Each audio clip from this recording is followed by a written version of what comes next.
Hey guys, we're going to be checking out a video titled The Schengen Area Explained. I'm really happy to check out this video. I was recommended a video that was talking about the Schengen area. It was titled How the Schengen Area Was Created. So it didn't give much details about the Schengen area. So I'm checking out this video so I can actually have some details about it, because I'm in Europe just like you guys right now, and I don't know that much about Europe and its travel and so on and so forth. And I'm amazed at the crazy things that you guys can actually do. Reminds me a lot like the United States, with the States where you can just drop on over there and over there and over there.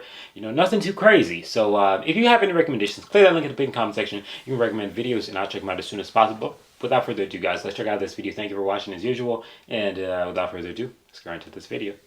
When it comes to international borders, for most countries, they are hard barriers separating people, cultures, money, languages, driving sides, and more, not to mention all the special documentation you will need just to cross that line. However, in Europe, something somewhat mind-blowing has been established: borders that you can just stroll right across. What? How? Yep, those exist. This video was brought to you in part by Atlas En Route, and from generous support on Patreon from viewers like you. Thank you. This such freedom of travel is essentially unique to most but not all of the countries of the European Union. France, Germany, Benelux, Italy, Spain, and several others have agreed to essentially abolish the borders between them and let people move around as they please. This is an area called the Schengen area, and it can be somewhat mind-blowing to outsiders, and is also— Hold on. Iceland. How the hell is Iceland involved in this? They don't have any borders. They don't have no borders. You still need a passport, right? Because you got to go on a plane, or probably you go on a ferry or some shit like that. I don't know. And why is the UK not in this, man? Why not? Were they ever involved? That's wild. the reason why I have so many Europeans in the comments in my passports video bragging about visiting 20 countries without a passport. How is this possible? Well, it is doubtful that this will be possible in any random collection of nations, but the EU is different, because one of the most basic agreements of being an EU member nation is freedom of movement. If you are a citizen of an EU member state, you're basically by extension an EU citizen, which means that Germans can move to Spain, Portuguese can work in the Netherlands, and Brits can of course insert Brexit joke here. With this in mind, this would explain how the visa policy of the area works.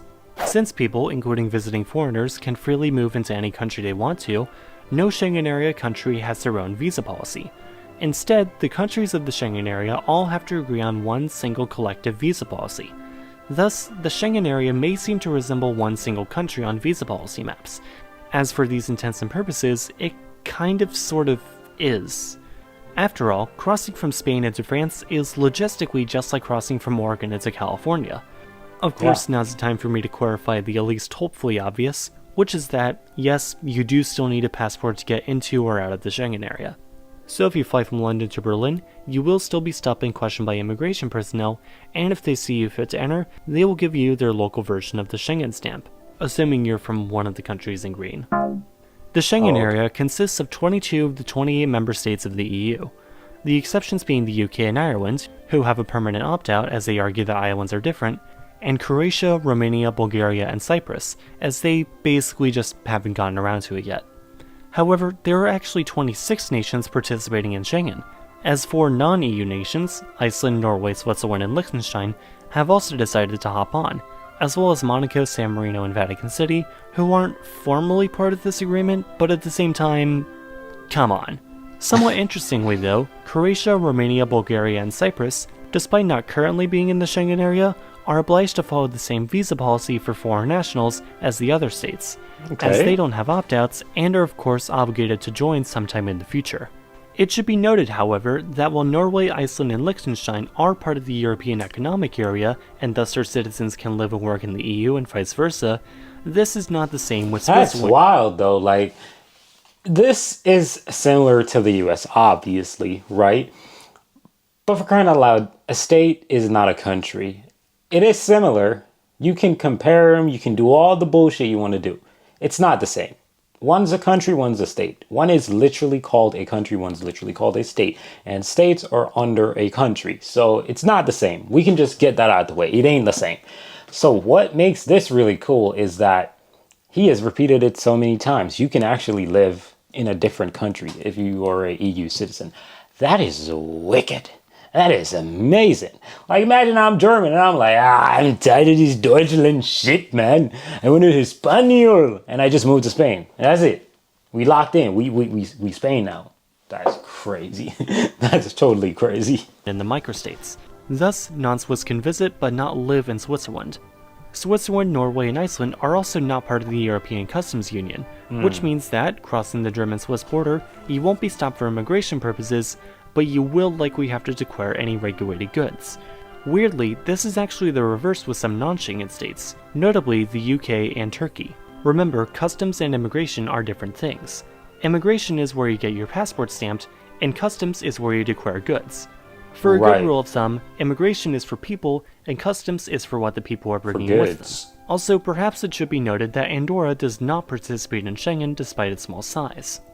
The Schengen Agreement was established on the 14th of June 1985 in the Luxembourgish town of Schengen, which, judging from this video script, was really put on the map by this agreement, with the first 5 member states being Germany, France, Belgium, the Netherlands, and Luxembourg.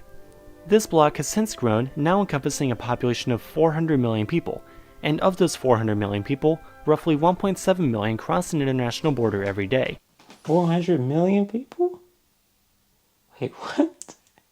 So you're telling me that the European population is more than the American population?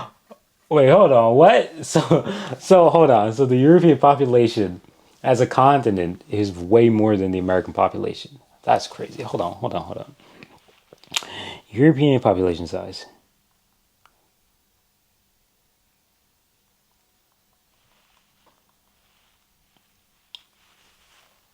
700? What the hell? 746.4. Damn. There's a lot of people in it, bit. Oh, crazy. Responsible for billions of euros in trade every year. Some people even wake up in one country and make breakfast in the other, especially in places like Barle-Nassau in the Netherlands and Barle-Hertog in Belgium. Normally, such a scenario would be a complete mess.